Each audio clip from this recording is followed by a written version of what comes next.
Editing କରିବାକୁ ଚାହୁଁଛନ୍ତି ତ ତେବେ ଆପଣ ଭିଡ଼ିଓର ଡେସ୍କ୍ରିପ୍ସନରେ ଦିଆଯାଇଥିବା ଲିଙ୍କରେ କ୍ଲିକ୍ କରନ୍ତୁ ଏବଂ ତାପରେ ଭିଡ଼ିଓର ଡେସ୍କ୍ରିପ୍ସନରେ ଦିଆଯାଇଥିବା ଲିଙ୍କରେ ଏଲାଇଟ୍ ମୋସନ୍ର ତାକୁ ଡାଉନଲୋଡ଼୍ କରି ନିଜ ଫୋନରେ ଏଡ଼ିଟ୍ କରିପାରିବେ ଏବଂ ସେଥିରେ ଦିଆଯାଇଥିବା ଭିଡ଼ିଓର ଡେସ୍କ୍ରିପ୍ସନରେ ପ୍ରିସେଟ୍ ଲିଙ୍କ ତାକୁ ଇମ୍ପୋର୍ଟ କରିନିଅନ୍ତୁ।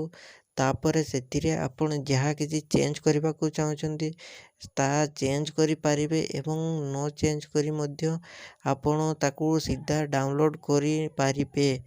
ଯଦି ଭିଡ଼ିଓଟି ଭଲ ଲାଗିଥାଏ ଚ୍ୟାନେଲଟିକୁ ସବସ୍କ୍ରାଇବ୍ ଏଣ୍ଡ ଭିଡ଼ିଓଟିକୁ ଲାଇକ୍ କରିନିଅନ୍ତୁ।